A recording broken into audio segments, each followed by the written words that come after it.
आमसञ्चार, दूरसञ्चार, सूचना प्रविधि, हुलाक सेवा, चलचित्र मुद्रण गरी 6वटा क्षेत्रमा आधारित रहेको छ। आर्थिक वर्ष 81-82मा यस मन्त्रालय र अन्तर्गतका निकाय समेतको लागि रु 7 अरब 35 करोड 29 लाख विनियोजन भएको छ, जुन कुल राष्ट्रिय विनियोजनको 0.395% मात्रै हो, जसमध्ये 77% चालुतर्फको अनिवार्य दायित्वको रकम हो भने बाँकी रकम पुँजीगत खर्चतर्फ विनियोजन भएको छ। यसका साथै मन्त्रालयको कार्यक्षेत्रसँग सम्बन्धित विषयमा नेपाल दूरसञ्चार प्राधिकरण, नेपाल दूरसञ्चार company limited, press council Nepal, Nepal television, radio Nepal, Gorkhapatra संस्थान, राष्ट्रिय समाचार समिति एवं चलचित्र विकास बोर्डले नेपाल सरकार र आफ्नै आन्तरिक स्रोत समेत परिचालन गर्दै आएका छन्। सुशासन र विद्युतीय शासन प्रवर्धन एवं सदाचारको परिपालनामा मन्त्रालय प्रतिबद्ध छ। नेपाल सरकारको नीति तथा कार्यक्रम र बजेट वक्तव्यमा समावेश भएका मन्त्रालय सम्बद्ध विषयहरूको कार्यान्वयन र तोकिएका सूचकहरूको लक्ष्य प्राप्तिको लागि मन्त्रालयले वार्षिक कार्यक्रमहरूको एकीकृत कार्ययोजना तयार गरी विक्रम सम्वत 81 श्रावणदेखि कार्यान्वयनमा ल्याउने तथा नियमित समीक्षा एवं अनुगमन मूल्याङ्कन गरिने बेहोरा मान्य सदस्यज्यूहरूलाई अवगत गराउँदछु। सम्मान्य सभामुख महोदय, मान्य सदस्यज्यूहरूले उठाउनुभएका विषयहरूलाई मैले क्षेत्रगत रूपमा सम्बोधन गर्ने प्रयत्न गरेको छु। यस अन्तर्गत आमसञ्चार क्षेत्र अन्तर्गत विचार तथा अभिव्यक्ति स्वतन्त्रता एवं पूर्ण प्रेस स्वतन्त्रताप्रति सरकार प्रतिबद्ध छ। आमसञ्चार क्षेत्रलाई स्वतन्त्र, मर्यादित, जिम्मेवार, जवाफदेही र उत्तरदायी र विश्वसनीय बनाउन आवश्यक नीतिगत तथा कानुनी सुधारका लागि विद्यमान ऐन कानुनमा समसामयिक संशोधन तथा नयाँ तर्जुमा गर्ने कार्य भइरहेको छ। आवश्यकता अनुसार थप नयाँ नीति, ऐन तर्जुमा एवं संशोधन लगायतका कार्यलाई निरन्तरता दिइनेछ। सञ्चार माध्यमलाई स्वतन्त्र, तटस्थ, निष्पक्ष र विश्वसनीय बनाउनको लागि प्रेस काउन्सिल नेपालको पुनर्संरचना गर्ने गरी मिडिया काउन्सिल विधेयक र सार्वजनिक सेवा प्रसारण विधेयक सम्मानित संसदमा छलफलको क्रममा रहेका छन्। राष्ट्रिय आम सञ्चार विधेयक तर्जुमाको अन्तिम चरणमा छ। विज्ञापन ऐन तथा नियमावली अनुसार विज्ञापनको नियमन गर्नुका साथै विज्ञापन सम्बन्धमा अनुगमनको काम अलि व्यवस्थित भएन भन्ने मान्यजहरूको प्रश्न थियो। त्यसमा विज्ञापनको नियमन गर्नुका साथै जनस्वास्थ्य सेवा ऐन 2075 बमोजिम मदिरा, चुरोट, सुर्ती तथा सुतिजन्य पदार्थ लगायतका मानव स्वास्थ्यलाई प्रतिकूल असर गर्ने कुनै पनि वस्तुको विज्ञापन सामग्री उत्पादन, वितरण तथा प्रचार प्रसार नगराउन विज्ञापन बोर्ड क्रियाशील छ। विज्ञापन बजारलाई नियमित र व्यवस्थित गरी व्यावसायिक र वातावरण प्रवर्धन गर्ने र आम उपभोक्ताको हकहितलाई सुनिश्चित गर्न प्रदेश, स्थानीय तह तथा सम्बद्ध पक्षसँग समन्वय गरिनेछ। लोक कल्याणकारी विज्ञापनको प्रकाशन प्रसारणलाई व्यवस्थित र पारदर्शी बनाउँदै लगिनेछ। लोक कल्याणकारी विज्ञापन पत्र पत्रिका वर्गीकरण तथा प्रसारण माध्यमको क्षमताको आधारमा विज्ञापन ऐन अनुसार समानुपातिक रूपमा वितरण गरिँदै आएको कुरा पनि म सम्मानित सदनमा जानकारी गराउन चाहन्छु। पत्रकार र पत्रकारिता क्षेत्रसँग सम्बद्ध संस्थाहरूको विकासमा सहयोग पुर्याउन सरकारले उपलब्ध गराउने अनुदान तथा आर्थिक सहायताको बाँडफाँड र खर्च प्रक्रिया पारदर्शी बनाउन पत्रकारितासँग सम्बन्धित सङ्घ संस्थालाई अनुदान तथा आर्थिक सहयोग वितरण सम्बन्धी कार्यविधि 2080 जारी गरी यसैको आधारमा मन्त्रालयबाट अनुदान वितरण र अनुगमन गर्ने गरिएको छ। नेपालको संविधानले समावेशी समाजको लागि गरेको दिशानिर्देश बमोजिम मन्त्रालयका कार्यक्रम पनि सामाजिक विविधतालाई सम्बोधन गर्ने गरी प्रस्ताव गरिएको छ। आगामी आर्थिक वर्षमा पत्रकार महिलाको क्षमता अभिवृद्धि र सूचना प्रविधिमा महिला सहभागिता सम्बन्धी कार्यक्रमलाई निरन्तरता दिइएको छ। आम सञ्चार माध्यममा सबै नागरिकको पहुँच स्थापित गर्न गोरखापत्रबाट 41, रेडियो नेपालबाट 22 र नेपाल टेलिभिजनबाट 14 भाषामा कार्यक्रम प्रकाशन तथा प्रसारण हुँदै आएका छन्। आगामी आर्थिक वर्षमा थप भाषाहरूमा समेत समाचार सामग्री प्रकाशन र प्रसारण गरिनेछ। सार्वजनिक प्रसारण संस्थाबाट प्रकाशन प्रसारण हुने समग्र कन्टेन्टको गुणस्तर वृद्धि गरी दर्शक तथा श्रोता मैत्री बनाउँदै लगिनेछ। समाज रूपान्तरणको इतिहास बोकेका पुराना सामग्रीहरू भावी पुस्ताको लागि समेत सुरक्षित गर्न गोरखापत्र दैनिकको 68 वर्ष, द राइजिङ नेपालको 38 वर्ष, मधुपर्कको 47 वर्षका सामग्रीहरू डिजिटल आर्काइभ गरी सुरक्षित गरिएको छ। रेडियो नेपालका 52,521 अडियो कन्टेन्टको अर्काइभिङ गरिसकिएको छ।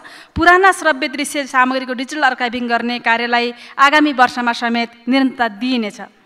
मान्य सदस्यज्यूहरूले रेडियो नेपालका सिर्जना अनाधिकृत रूपमा प्रयोग भएको विषय उठान गर्नुभएको सन्दर्भमा यस्ता सिर्जनाको अनाधिकृत रूपमा प्रयोग नगराउन सार्वजनिक अनुरोध गरिएको छ। बौद्धिक सम्पत्तिको संरक्षण गरी स्रष्टाको सिर्जनाको संरक्षण गर्ने कार्यमा रेडियो नेपाल क्रियाशील छ। प्राकृतिक विपदबाट हुन सक्ने क्षतिको न्यूनीकरणको लागि रेडियो नेपाल मार्फत विपद पूर्व सूचना प्रणाली र दूरसञ्चार सेवा प्रदायक मार्फत एसएमएसद्वारा विपद पूर्व सूचना दिने व्यवस्था मिलाइएको छ। निजी तथा सामुदायिक क्षेत्रका रेडियो, टेलिभिजन र इन्टरनेट सेवा प्रदायकलाई पनि यस प्रकारको पूर्व सूचना दिने व्यवस्था मिलाउन आग्रह गरिएको छ। विभिन्न सञ्चार माध्यमहरूलाई तथ्यमा आधारित र आधिकारिक सूचना सामग्री उपलब्ध गराई पत्रकारिता क्षेत्रको विश्वसनीयता वृद्धि गर्न राष्ट्रिय समाचार समितिबाट हाल 18 घण्टा समाचार सेवा प्रवाह भइरहेकोमा आगामी आर्थिक वर्षदेखि 24 घण्टा सेवा प्रवाह गरिनेछ। यसबाट सञ्चार माध्यम र आम नागरिकमा समयमै तथ्यपूर्वक समाचार सम्प्रेषण हुनेछ। राष्ट्रिय समाचार समितिबाट भिडियो समाचार सेवाका अतिरिक्त आउँदो आर्थिक वर्षदेखि 3वटा भाषा अवधि, मैथिली र नेवारीमा समाचार सेवा सञ्चालन गरिनेछ। गोरखापत्र, रेडियो नेपाल र नेपाल टेलिभिजनबाट तथ्यमा आधारित समाचार प्रकाशन, प्रसारण एवं गुणस्तर अभिवृद्धिका कार्यक्रमहरू सञ्चालन गरिनेछ। पत्रकारहरूको न्यूनतम पारिश्रमिकका विषयमा पनि यहाँ कुरा उठेको थियो र न्यूनतम पारिश्रमिक सम्बन्धमा न्यूनतम पारिश्रमिक निर्धारण समिति नेपाल, पत्रकार महासङ्घ, सूचना तथा प्रसारण विभाग र प्रेस काउन्सिल नेपालबाट अनुगमन हुने गरेको छ।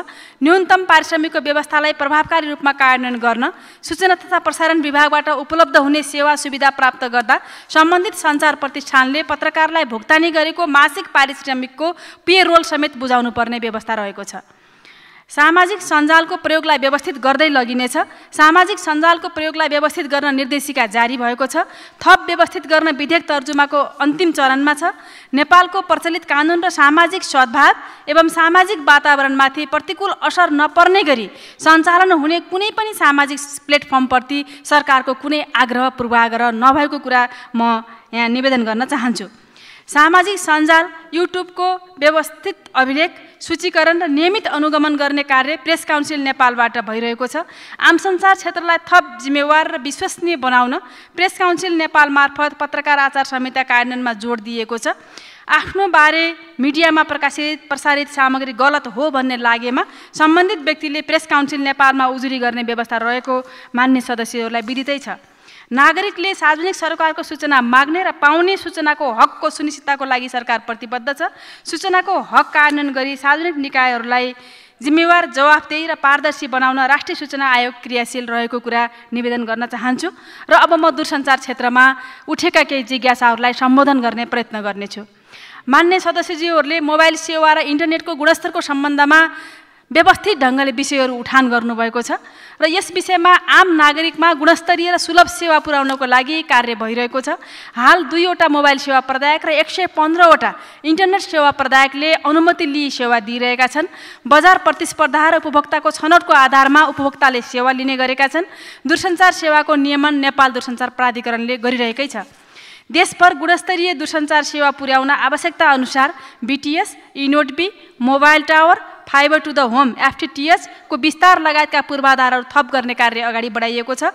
उच्च गतिको इन्टरनेट सेवा विस्तारको लागि विगत 1 वर्षको अवधिमा 9 जिल्ला थप गरी हालसम्म 76 जिल्लामा विस्तार भएको FTTH सेवा आगामी आर्थिक वर्षमा सबै जिल्ला सदरमुकामसम्म पुर्याउने र सबै नगरपालिका तथा गाउँपालिकासम्म विस्तार गर्दै लगिनेछ। सेवा नपुगेका, सिग्नल कम देखिएका तथा माग भएका स्थानहरूमा सेवा विस्तार तथा गुणस्तर सुधार गरिनेछ।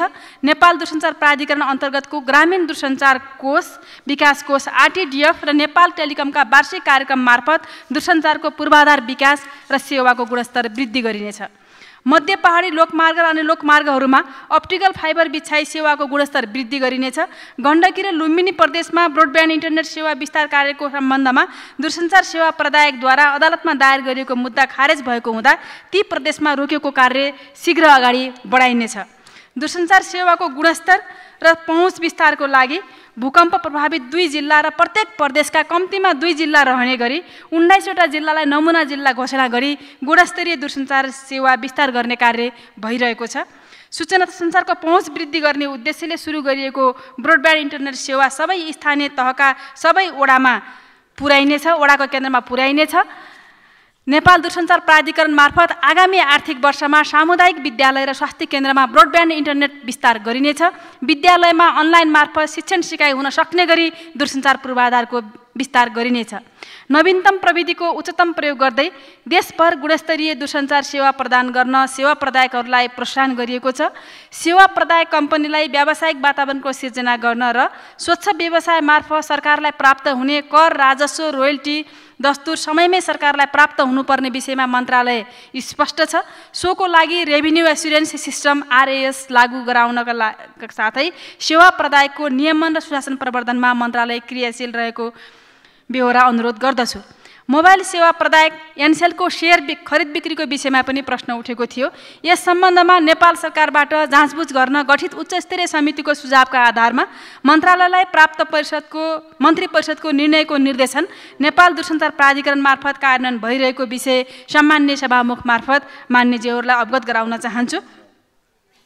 2081 साउन 1 गतेदेखि लागू हुने गरी रेडियो फ्रिक्वेन्सीको सम्बन्धमा मोबाइल सेवाका पूर्ण रूपमा प्रविधि तटस्थ नीति अवलम्बन गरिएको छ।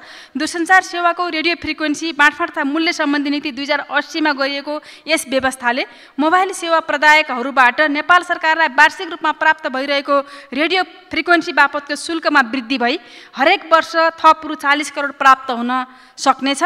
मन्त्रालयले सुशासन कायम गर्न गरेका प्रयासबाट राज्य कोषमा अरबौं राजस्व प्राप्त हुने सुनिश्चितता भएको छ।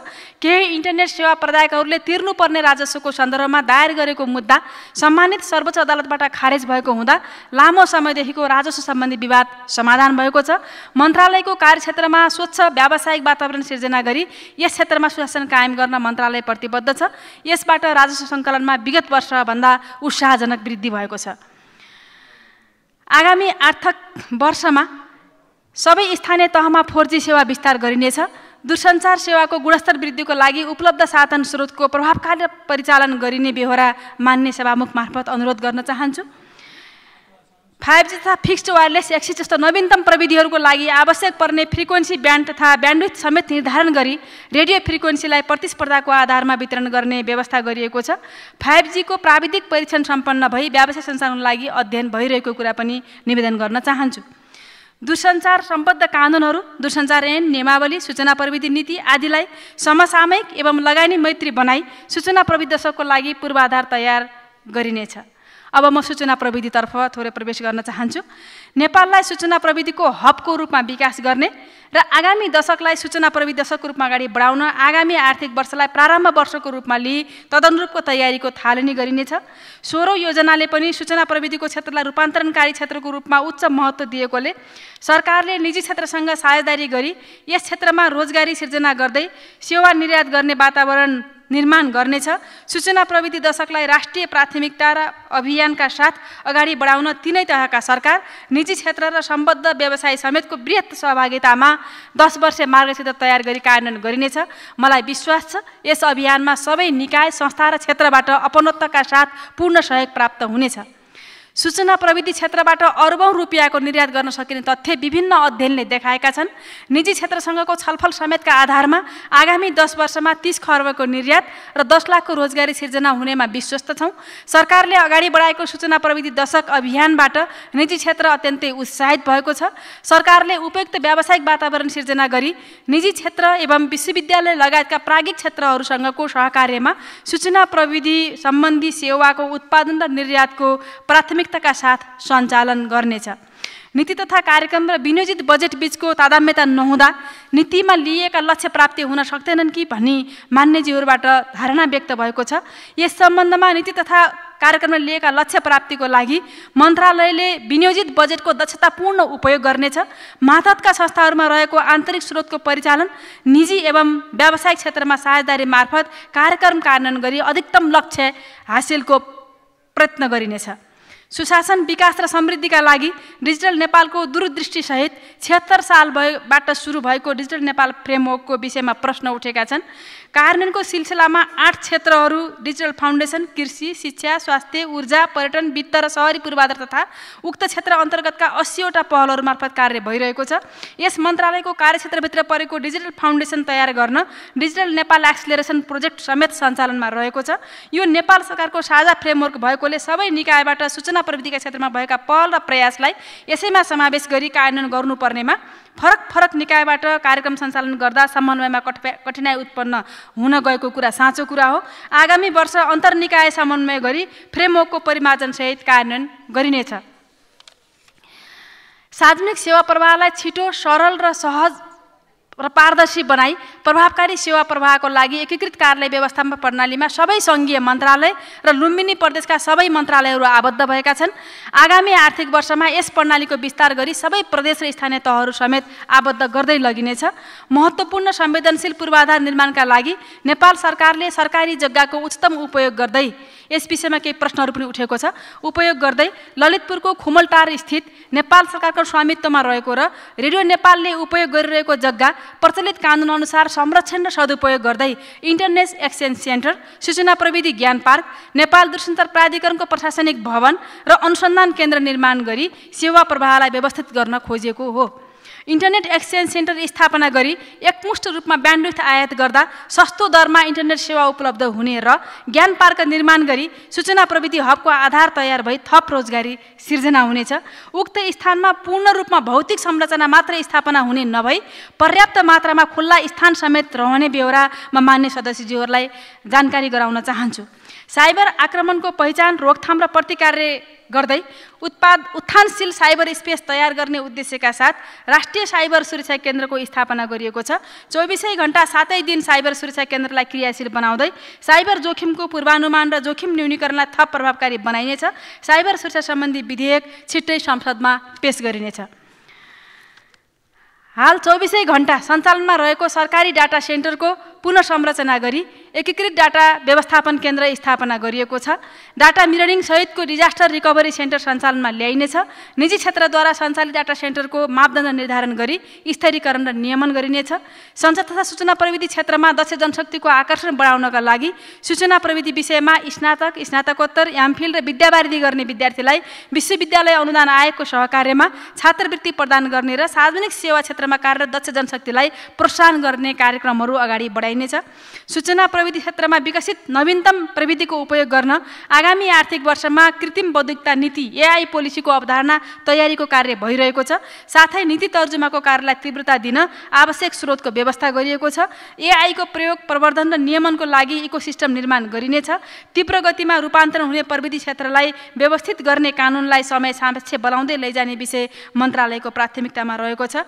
आगामी आर्थिक वर्षमा 7 प्रदेशमा डिजिटल साक्षरता कार्यक्रम सञ्चालन गरी सूचना प्रविधिको सुरक्षित प्रयोगको आधार तयार गरिनेछ।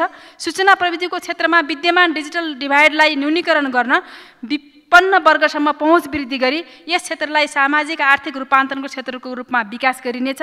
यसका लागि नीतिगत, कानुनी, संरचनागत सुधार आवश्यक छ। सूचना प्रविधिलाई दैनिक जीवनको आधारको रूपमा विकास गरी सुरक्षित र व्यवस्थित प्रयोग गर्न यस क्षेत्रमा थुप्रै कामहरू गर्नुपर्नेछ। मन्त्रालय यस क्षेत्रमा क्रियाशील रहेको छ र मान्यज्यूहरूको समेत यस कार्यमा सहयोगको अपेक्षा गरेको छु। हुलाक सेवा अन्तर्गत केही मान्य सदस्यज्यूहरूले हुलाकको पुनर्संरचना र यसको औचित्यको सम्बन्धमा जिज्ञासा राख्नुभएको छ। सञ्चार तथा सूचना प्रविधिमा भएको तीव्र विकाससँगै हुलाक सेवाले गर्ने परम्परागत कामहरूमा कटौती आएको छ। सूचना प्रविधि र यातायातको विकास नभएको अवस्थामा जनतालाई हुलाक सेवाको पहुँच पुर्याउनका लागि स्थापित हुलाक संरचना नेपाल सरकारका आधारभूत तहसम्मका सेवा प्रवाहका बिन्दुहरूका रूपमा रहेका छन्। नेपाल विश्व हुलाक सङ्गठन र एसिया प्रशान्त हुलाक सङ्गठनको सदस्य रहेकाले पनि नेपालले अन्तर्राष्ट्रिय प्रतिबद्धता पूरा गर्न समेत हुलाक संरचनाहरूको निरन्तरता आवश्यक छ। हुलाकको संरचनालाई सङ्घीय संरचनासँग तादात्म्यता मिलाउन अतिरिक्त हुलाकका संरचना खारेज गरी एक स्थानीय तह, एक हुलाक संरचना मार्फत सेवा प्रवाह गर्ने कार्यका लागि नीतिगत निर्णय भइसकेको छ। आगामी आर्थिक वर्षदेखि कार्यान्वयनमा लगिनेछ। सरकारी एवं कानुनी महत्त्वका निर्णय, आदेश, दस्तावेज सम्बन्धित व्यक्ति संस्था समक्ष पुर्याउने काम समेत हुलाक सेवाबाट हुँदै आएको छ। नेपालभित्र हवाई सेवा पुगेका जिल्लामा द्रुत डाक सेवा, एक्सप्रेस मेल सर्भिस विस्तार भएको छ भने विभिन्न 39 देशसँग वैदेशिक द्रुत डाक सेवा सञ्चालनमा छ। हुलाक सेवाको पुनर्संरचना मार्फत नयाँ व्यावसायिक ढाँचामा लैजाने तयारी गरिएको छ। हुलाक सेवालाई आधुनिक र प्रविधि मैत्री बनाउने सन्दर्भमा हुलाक सेवा विभाग र अनलाइन सपिङ साइट दराजसँग फिर्ता हुने सामानको ढुवानी सम्बन्धी सम्झौता भएको छ। नेपाल व्यापार एकीकृत रणनीति 2080ले समेत हुलाकलाई ई-कमर्सको लागि विकास गर्ने उद्देश्य लिएको तथा प्रस्तुत बजेट वक्तव्यमा पनि हुलाक सेवालाई पुनर्संरचना गरी विद्युतीय व्यापारको हबको रूपमा विकास गर्ने लक्ष्य लिएकोले यसै अनुरूप हुलाक सेवाको पुनर्संरचना एवं पूर्वाधार विकास गर्दै लगिने कुरा अनुरोध गर्दछु। चलचित्रसँग सम्बन्धित विषय पनि केही उठेका छन् प्रश्नहरू। समाज रूपान्तरणका लागि सङ्घर्ष गर्ने व्यक्ति तथा घटनासँग सम्बन्धित ऐतिहासिक चलचित्र, वृत्तचित्र तथा स्वदेशी चलचित्र निर्माणलाई प्रोत्साहन र प्रवर्धन गर्न बजेट व्यवस्था गरिएको छ। स्टोरी ब्याङ्क सम्बन्धी कार्यविधि 2081 को व्यवस्था बमोजिम मौलिक चलचित्र निर्माणमा प्रोत्साहन गरिँदै आइएको छ। नेपाली चलचित्रकर्मीलाई अन्तर्राष्ट्रिय चलचित्र बजारका नवीनतम प्रविधि र असल अभ्यास अनुसरण तथा स्वदेशी चलचित्रको अन्तर्राष्ट्रिय स्तरमा गैर व्यावसायिक प्रदर्शनहरू, चलचित्र महोत्सव, अवार्ड कार्यशाला, स्क्रिप्ट विकास कार्यशालाको लागि Cannes, Berlin, Venice, Busan, SAARC लगायतका प्रमुख अन्तर्राष्ट्रिय चलचित्र महोत्सवमा सहभागिता लागि प्रोत्साहन गरिएको छ। काभ्रेको बनेपामा अत्याधुनिक प्रविधियुक्त छायाङ्कन स्टुडियो निर्माणको कार्य प्रारम्भ भएको छ।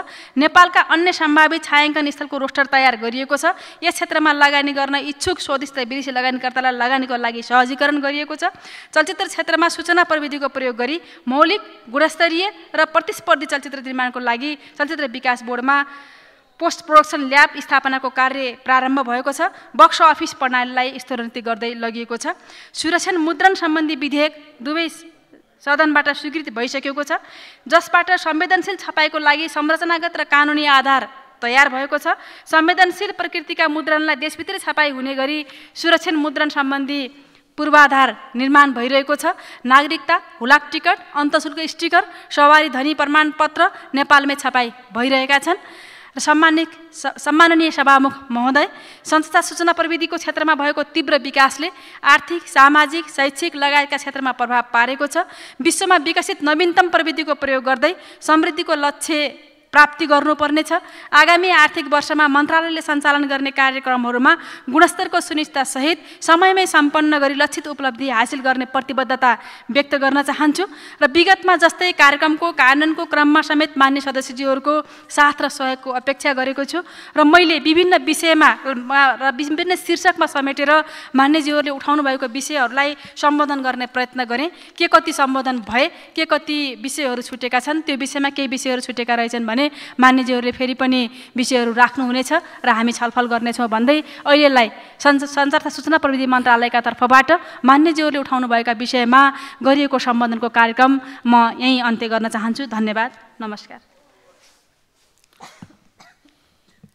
मान्य सदस्यहरू, अब उक्त जवाफका सम्बन्धमा स्पष्टीकरण माग गर्न चाहनुहुने मान्य सदस्यहरूलाई समय दिन्छु।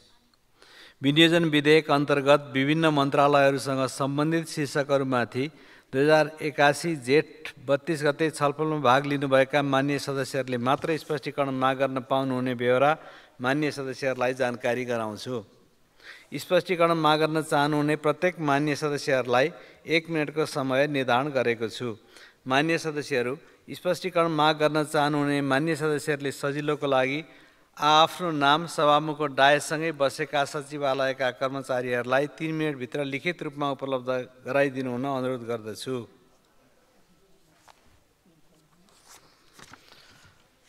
मान्य सदस्य मैना कार्की।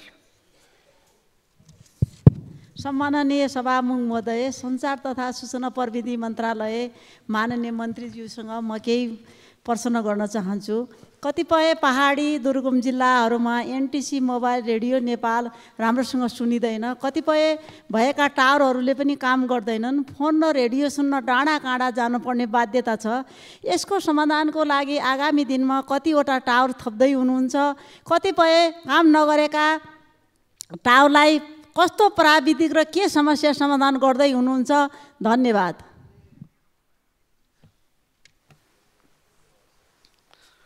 मान्य सदस्य प्रेम सुवाल। सभामुख महोदय, सञ्चार तथा सूचना प्रविधि मन्त्रीजीसँग जिज्ञासा राख्न चाहन्छु। नेपाल दूरसञ्चार प्राधिकरणको ल्यान्डलाइन अप्टिकल फाइबरमा जोडिए पनि गुणस्तरीय नभएको, बराबर फोन अवरुद्ध हुने, बिजुली बन्द भए फोन पनि बन्द हुने बारे जनताको गुनासो छ। मोबाइल कम्पनीलाई यसले धेरै फाइदा पुगेको हुँदा अप्टिकल फाइबरमा जोडिएको ल्यान्डलाइन फोन बिजुली अवरुद्ध भए पनि सञ्चालन हुने प्रविधि जडान गर्ने कार्यक्रम छ कि छैन? भारतको भन्दा चीनको इन्टरनेट गति 9 गुणा बढी भएको सार्वजनिक भयो। नेपालको इन्टरनेट कुन देशको प्रविधि हो? नेपालमै त्यस्तो प्रविधि उत्पादन गर्ने कार्यक्रम कहिले सुरु हुन्छ? एनसेलसँगको अरबौं रुपियाँ पुँजीगत लाभकर राजस्व अदालतले लिन नपर्ने फैसला गरेको हो र? धन्यवाद। माननीय सदस्य प्रेमबहादुर महर्जन। सम्माननीय सभामुख महोदय, सञ्चार तथा सूचना प्रविधि मन्त्रालयले सञ्चालन गर्ने कार्यक्रममा पुस्तकालय व्यवस्थापनमा पनि बजेट विनियोजन भएको रहेछ। पुस्तकालय भन्नाले हामी सबैले बुझ्छौँ काठमाडौँ स्थितको भिरकुटी मण्डप स्थितको केन्द्रीय पुस्तकालयको अवस्था के छ र त्यसै गरी भक्तपुर ललितपुरकै विभिन्न पुस्तकालयहरूमध्ये शारदा पुस्तकालय, चन्द्रश्री पुस्तकालय, अमर पुस्तकालय, मित्र पुस्तकालय, किसान पुस्तकालय, श्रमिक पुस्तकालय, थुप्रै पुस्तकालयहरू छन्। ती पुस्तकालयहरूले जनतालाई चेतना दिँदै समाज रूपान्तरण र 2046 सालको राजनीतिक परिवर्तनका काममा महत्त्वपूर्ण भूमिका खेलेका थिए हिजोको दिनमा। तर अहिलेको युग सुहाउँदो आज इन्टरनेटको दुनियाँमा लाइब्रेरी आइटीका युवाहरूलाई चेतना दिने काममा पुस्तकालयहरूलाई विभिन्न व्यवस्थापन गर्न मन्त्रालयको के योजना छ? र अघि माननीय मन्त्रीज्यूको भनाइमा विभिन्न भाषामा समाचार प्रसारण गर्नेछ भन्ने कुरामा विभिन्न भाषाभाषीबाट समाचार प्रसारण गर्ने सम्बन्धमा नेवारी भाषा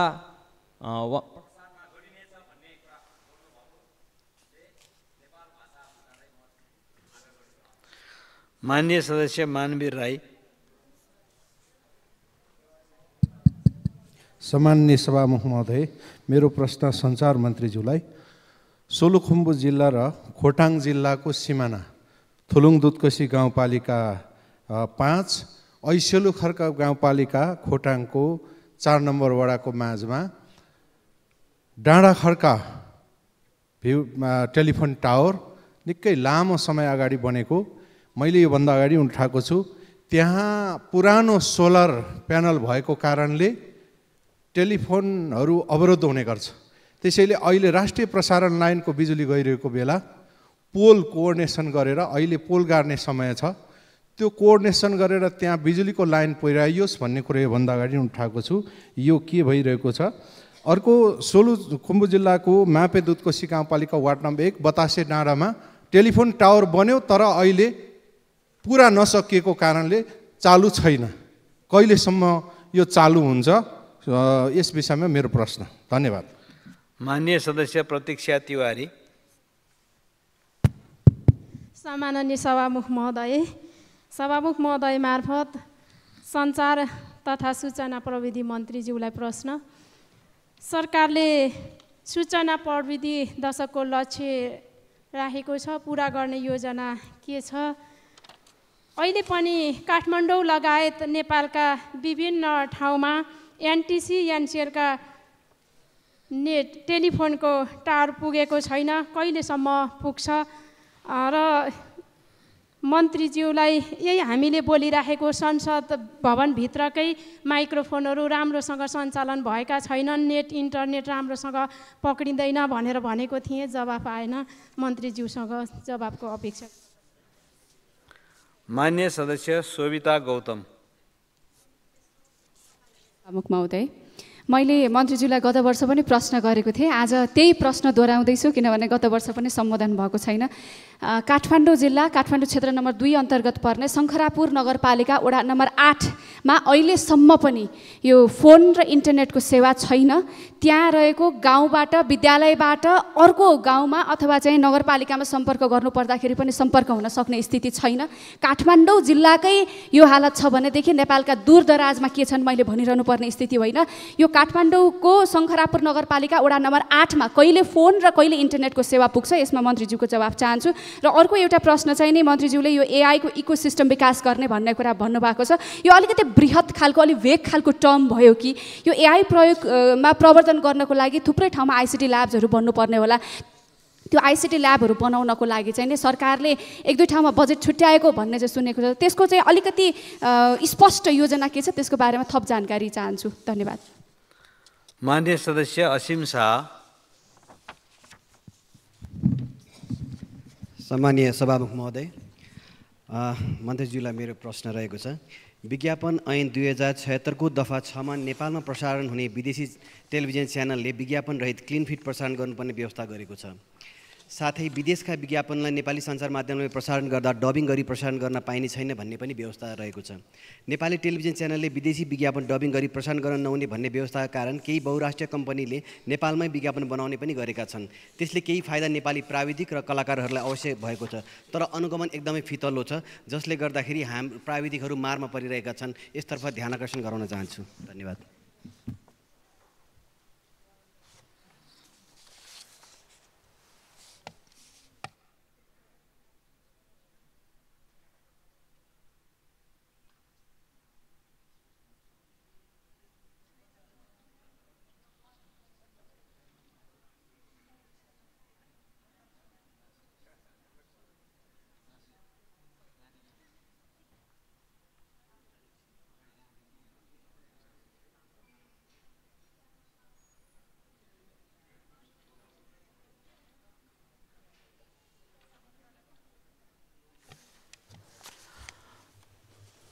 मान्य सदस्यहरू, अब माननीय सञ्चार तथा सूचना प्रविधि मन्त्री रेखा शर्मालाई उक्त स्पष्टीकरणको सम्बन्धमा प्रश्न पार्न अनुमति दिन्छु।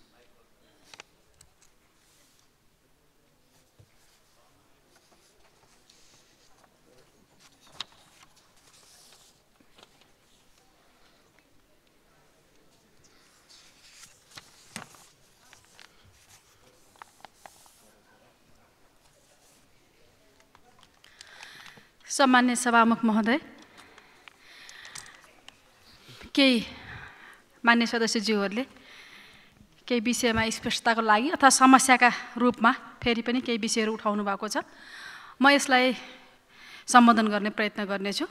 मान्य मैना कार्कीले दुर्गम जिल्लामा टेलिफोन र रेडियो सुनिँदैन, के कति टावर थपिँदैछन् भनेर भन्नुभएको छ र म मान्यज्यूलाई मान्य सभामुख मार्फत मान्यज्यूलाई आग्रह गर्न चाहन्छु, यसपटक हामीले अलि बढी दूरदराजका गाउँहरूमै हामीले गुणस्तरीय इन्टरनेट सेवा पुर्याउने भनेर यसपटक मात्रै कर्णालीका थुप्रै जिल्लाहरूमा सहित 9वटा जिल्लामा एफटिएस सेवा हामीले यही आर्थिक वर्षमा मात्रै हामीले सम्पन्न गरेका छौँ र यो हाम्रो समस्या छ, डिजिटल डिभाइड छ, यसलाई क्रमशः पुरा गर्दै जानुपर्छ र नेपाल टेलिकम मार्फत र अरू निजी सेवा प्रदायक मार्फत पनि यो कामहरू अगाडि बढिरहेको छ र म मान्यज्यूहरूलाई आग्रह गर्न चाहन्छु, यसलाई व्यवस्थित ढङ्गले मोडेल जिल्लाहरू पनि घोषणा भएका छन् र मोडेल जिल्ला घोषणा नभए तापनि अन्यत्र पनि सबै दूरदराजका ठाउँमा यो इन्टरनेट पुर्याउने कुरा नेपाल सरकारको प्राथमिकताको कुरा छ र यसलाई हामीले व्यवस्थित ढङ्गले अगाडि बढाउनेछौँ भन्न चाहन्छु।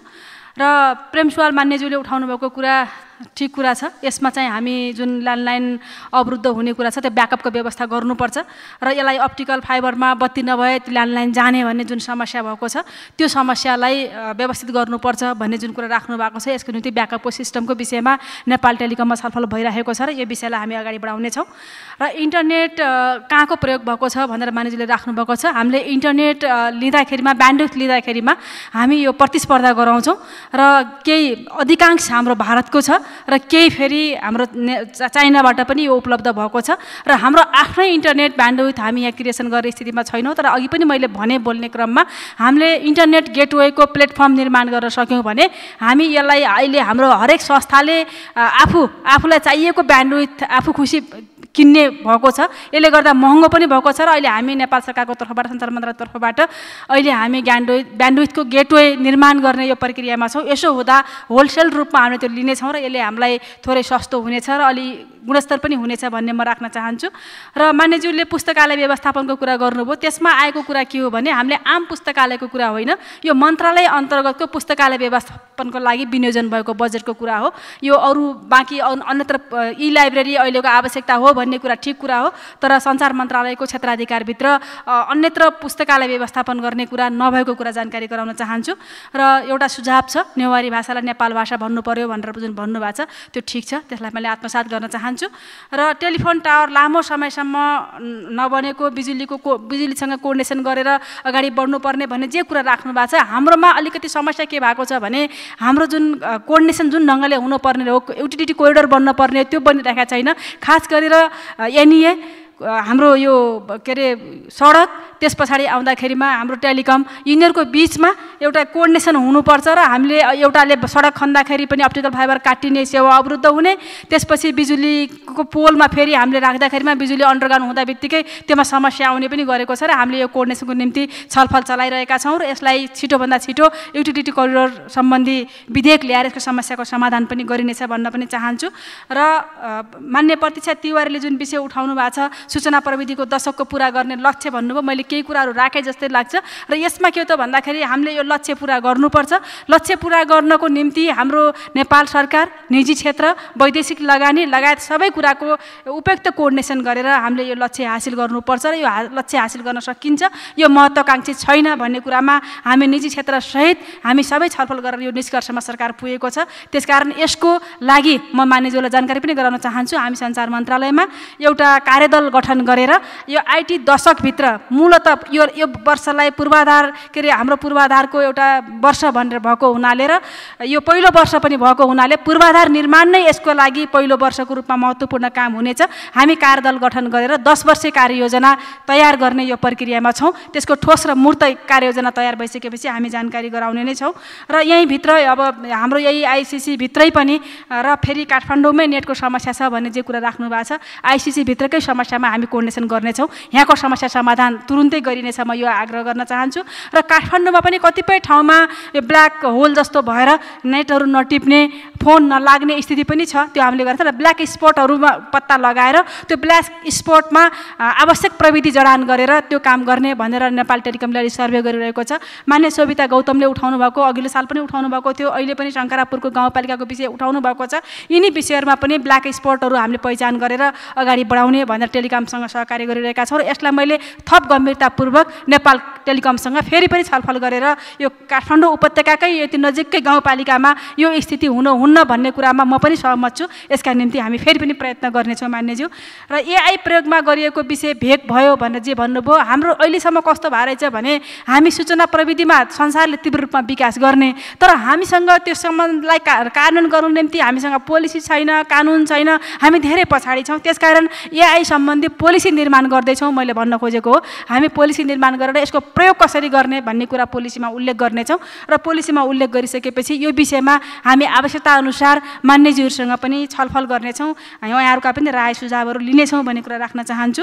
असीम शाह मान्यज्यूले जुन एउटा विषयको ध्यानाकर्षण गराउनु भएको छ, पहिला पनि अस्ति पनि बोल्नु भएको थियो, यो अनुगमनको जुन विषय फितलो भयो भन्नुभएको छ, यसलाई व्यवस्थित गर्नुपर्छ र क्लिन फिड लगायत अरू पनि विज्ञापन बजारमा देखिएका जति पनि समस्याहरू छन् कतिसम्म छ कहिले कहिले भने हाम्रो संविधानले वर्जित गरेका कुराहरू, कानुनले वर्जित गरेका कुराहरू पनि विज्ञापनमा बज्ने गरेका छन् र ती कुराहरूलाई हामीले के अरे त्यसको गुनासो अथवा हामीले थाहा पाएसम्म हामी छिटोभन्दा छिटो नियमन गर्ने गरेका छौँ। कैयन बहुविवाह हाम्रो संविधानले वर्जित गरेको छ, तर दुईटा विवाह गरेको विज्ञापन पनि बजारमा बजाउने गरिएको, त्यस्ता कुरा हामीले थाहा पाउँदा बित्तिकै त्यसलाई रोक्ने गरेका छौँ र कानुनी कारबाहीको दायरामा का निम्ति हामीले सिफारिस गर्ने गरेका छौँ। यो अनुगमन टाइट गर्नुपर्छ, यसलाई व्यवस्थित गर्नुपर्छ भन्ने मान्यज्यूको सुझावलाई मैले सकारात्मक ढङ्गबाट ग्रहण गर्छु र यसलाई अगाडि बढाउने प्रतिबद्धता व्यक्त गर्न चाहन्छु। सम्मान्य सभामुख महोदय, मान्यज्यूहरूले उठाउनु भएको विषयमा मैले केही सम्बोधन गर्ने प्रयत्न गरेँ र फेरि पनि सूचना र प्रविधि यो सेक्टर धेरै नै महत्त्वपूर्ण सेक्टर हो, यसका निम्ति सबैको सहयोग आवश्यक छ। हामी सबैले यसलाई अगाडि बढाउने प्रयत्न गर्नेछौँ। सरकार, निजी क्षेत्र सँगसँगै हामी सबैको व्यक्तिगत रूपमा पनि सरकारको विषय भएको हुनाले हामी आवश्यकता अनुसार सबैसँग छलफल गर्दै यी कार्यक्रमहरू अगाडि बढाउने प्रतिबद्धता व्यक्त गर्न चाहन्छु। धन्यवाद। मान्य सदस्यहरू, सञ्चार तथा सूचना प्रविधि मन्त्रालय सम्बन्धी विनियोजन शीर्षकहरू माथिको छलफल यहीँ समाप्त हुन्छ।